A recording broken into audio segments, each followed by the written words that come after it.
If I were to tell you that on Monday I'd have a foot that I could not even bear weight on, and then on Sunday I would run my fastest ever 10k, would you believe me? I wouldn't either. But that's exactly what happened. So this video is for anyone that panics when they feel pain or think they might have an injury. Things I've learned in this last week are going to empower you and make you not scared of pain. Imagine what your running and fitness will be like if you're not scared of pain. So here's what happened. Monday, I'm getting ready for a big week. It's my first proper week of the marathon build. I've got a long run and I wake up and first step, feel pain in my ankle, inside ankle, and it progressively gets worse as the day goes on. So I obviously decide not to run on that day. Then I have a call with my coach who introduces me to a book called Pain and Performance. Before this call, I am really struggling to even put weight on the foot. Then he tells me about how pain should be viewed as a signal, not an injury. That's the key thing I want you to remember. Signal, not an injury. And if you're not experiencing any pain, you're arguably not doing enough.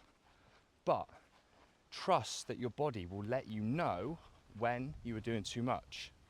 That's when the pain comes in. Typical advice is then to not do the thing that causes you pain. So in my case, this would be running. However, this book tells you to use training as treatment. So what does that mean? That means that if you have a pain, just do the training that you can do. What can you do that doesn't increase the pain? And just keep doing something, because that in itself will help you heal. So as I'm listening to this, I realize that this is what I actually used to do. When I intuitively trained through my injuries, arguably I was being reckless, or that's what I used to think. But actually, there was method behind the madness. It was when I started resting, not doing a lot, and avoiding the very thing that caused me pain, that the injuries continued to progress. And surprise, surprise, when you go back to doing that movement, the body is not ready. So you feel pain again. Just imagine this conversation with your pain. You feel a pain that says, I don't like running. You say, okay, I'll stop running. The pain's got its way. But then when you go back to running, it will come back again because it's not used to it. But what if you deliver a different message? You say, hey, I feel the pain, I hear you, I'm now going to stop running for a bit, but don't get too comfortable because we're going to get back running as soon as possible. That's exactly what I did. So to add evidence to the fact that pain is actually within your head, after this call, so an hour after I couldn't bear weight on my ankle, I got up, I felt empowered, and surprise, surprise, didn't feel pain. So how did I communicate with the pain?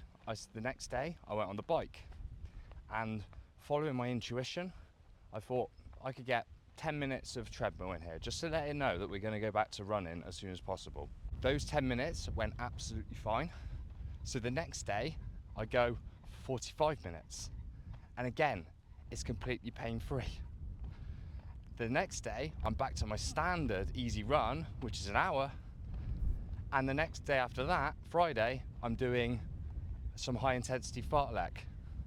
So previously I've thought this would have put me out for a few weeks. That was the panic mode. But this simple mindset switch, I was able to get back to full running within 3 days from not being able to bear weight on my foot. And then this Sunday, ran my fastest ever 10k. So look, I'm not trying to give a message of just push through every pain. That's not what I'm trying to get across here. It's bring awareness to the pain. Don't be scared of it and train around it, and keep testing if you can get back to the exercise that you want to do, because it might surprise you how quickly you can get back, like it did for me.